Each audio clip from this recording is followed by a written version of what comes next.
Vegan van life. Welcome to the final video in Grom. It's been a journey, it's an adventure, and we wanted to share 5 things we love about Grom and 5 things we don't like about Grom. And if you're not familiar with our channel, Grom is our Winnebago Revel. It's a Sprinter van essentially, and we've had an opportunity to use this throughout the spring and summer, and this is our last. It's not even a voyage. We're sitting in our driveway, and the thing looks immaculate, sparkling new, clean, shiny, inside and out.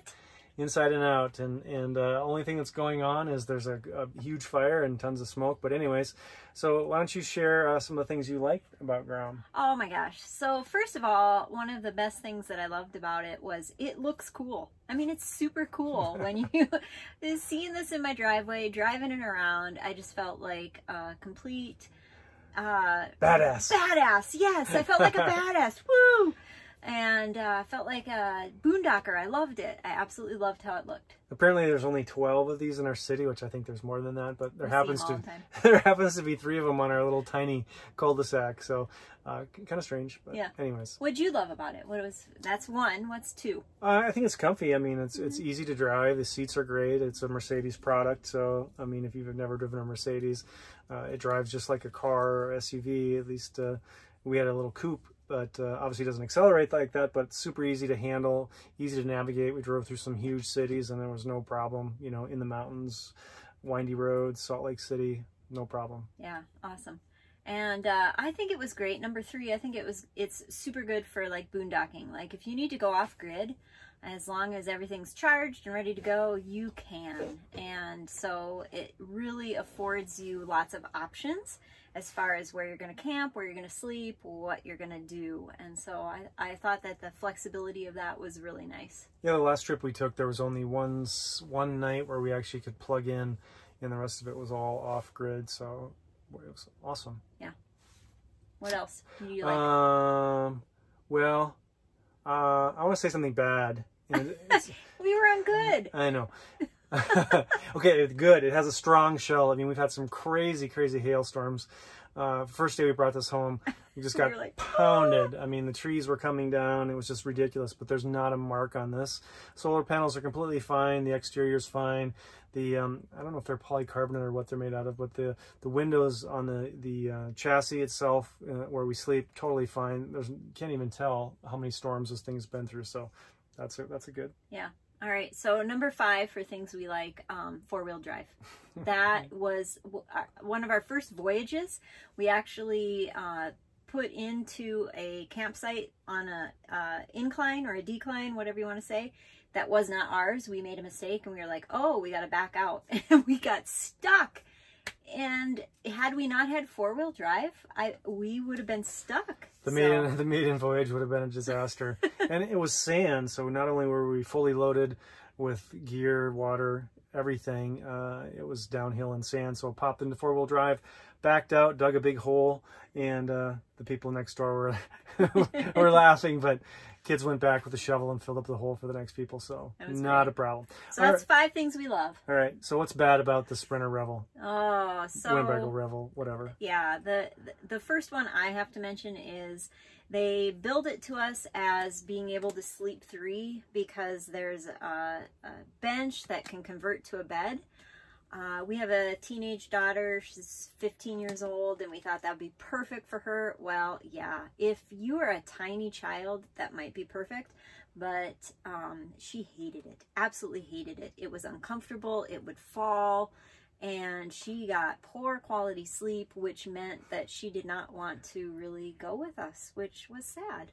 The other thing is the mechanism would fall apart, like you mentioned, but when she would get up and fix it, the whole van would shake, which would wake us up and wake up our dog. And so nobody really slept well. No, and another bad thing about that was when she put her bed down, it blocked the side door. So in the morning, if we were awake, because, yeah, adults seem to wake up earlier than teenagers. Than 15-year-old girls. We couldn't get outside. It was difficult to make the coffee. And, yeah, it just wasn't convenient. And she's not that tall. I mean, 5'6". You can open the back door. You know, I would reach down with my big toe and unlock it and pop it open, just the configuration of the bed, or I could reach it with my arm, but it's just kind of awkward to get the back door open when everything is locked up and sealed up for the night. So that was kind of a downside. Yep. The biggest thing I noted is, you know, this is designed for really two. I would say it would be comfortable to do most scenarios with two people.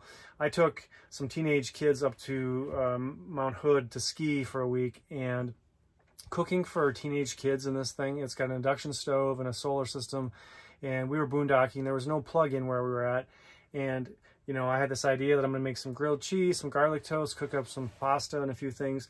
And by the time I was done with that, the battery was pretty much dead and the sun was setting. And so the next morning there wasn't enough juice for coffee. There was no place to plug in. No coffee. Oh, I know. Yeah. We had cold coffee that day and it was cloudy. So, I mean, it will charge with some overcast. Like we are in dense smoke right now. I would say you can probably see 2 blocks max. And it's full. It's full. The solar is completely full, but it's not, in my mind, you know, we use the induction magma pots. You're not going to be cooking a 5-course meal with this. I mean, there are other options. A lot of people will bring gas portable stoves and things like that, but we didn't really want to carry gas inside the unit for a number of reasons. So that's a potential negative, just something to take in consideration when you're doing meal prep for a long trip. Right, especially if you think of cooking like lots of different things. Like I just thought, oh, we're going to have this cooktop. We're going to be able to cook lots of different things for kind of some pretty high-end camping meals, but it didn't really work out that way. Yeah, I think the one-pot meals, one pot. Or if you're doing very small batch stuff, it's probably a little bit more reasonable. Or if you want to cook over the fire outside, that can be helpful as well. So definitely a negative. From a guy's perspective, and I know a lot of people do modifications in this regard, is the stereo sucks. I mean, it's really bad. The sound. We didn't even listen to the stereo. We had Sirius FM, which came with it, and we just let it expire. And I don't think we ever had the radio on after that. You know, headphones, podcasts, things like that. And I know people trick them out with stereo systems, but come on, it's a Mercedes product.